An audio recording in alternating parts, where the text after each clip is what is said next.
AP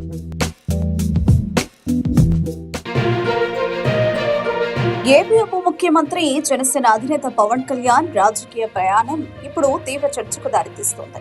ఒకప్పుడు ప్రశ్నిస్తాను అంటూ party పెట్టిన పవన్ ఈ రోజు మాత్రం ప్రశ్నించవద్దన్నట్టుగా వ్యవహరిస్తున్నారా అన్న సందేహం ప్రజల్లో కలుగుతోంది. పిఠాపురంలో సంక్రాంతి సంబరాల్లో చేసిన ప్రసంగంలో ముఖ్యమంత్రి చంద్రబాబు నాయుడును మరోసారి కీర్తిస్తూ తమ మధ్య ఎలాంటి అరమరికలు లేవని చెప్పడం రాజకీయంగా సహజమే. కానీ అదే సమయంలో ప్రభుత్వ పనితీరుపై ఒక ప్రశ్న కూడా లేకపోవడం విమర్శలకు దారితీస్తోంది. ఎన్నికల సమయంలో ఇచ్చిన హామీలు ఎంతవరకు అమలయ్యాయి, కూటమి ప్రభుత్వం ప్రజల అంచనాలను ఎంత మేర నెరవేర్చింది వంటి కీలక అంశాలపై మాట్లాడకుండా సంబరాలు, డాన్సులు, ప్రసంగాలకే పరిమితమవ్వడం పవన్ పాత్రపై సందేహాలు పెంచుతోంది. గతంలో ఇతర నేతలపై చేసిన వ్యాఖ్యలు ఇప్పుడు తానే అదే బాటలు నడుస్తున్నారా అన్న ప్రశ్నలు సహజంగా వస్తున్నాయి.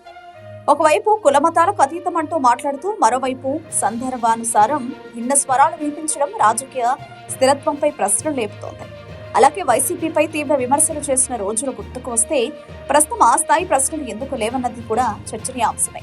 ముఖ్యంగా పిఠాపురం వంటి ప్రాంతాల్లో ఉన్న స్థానిక సమస్యలపై స్పష్టమైన కార్యాచరణ లేకపోవడం ప్రజల్లో అసంతృప్తిని పెంచుతోంది. మొత్తానికి పదవిలో ఉన్నంత కాలం ప్రశ్నల నుంచి దూరంగా ఉండి పొగడ్తల రాజకీయానికే పరిమితమైతే జనసేన ఆశయాలు ఏమవుతాయన్నది కార్యకర్తలకే కాదు ప్రజలకు కూడా ఆలోచన కలిగిస్తుంది. రాజకీయాల్లో ప్రశ్నించడమే అసలు బలం. ఆ బలం తగ్గితే మిగిలేది కేవలం అధికారం, ఆనందమే అన్న భావన పెరుగుతోంది.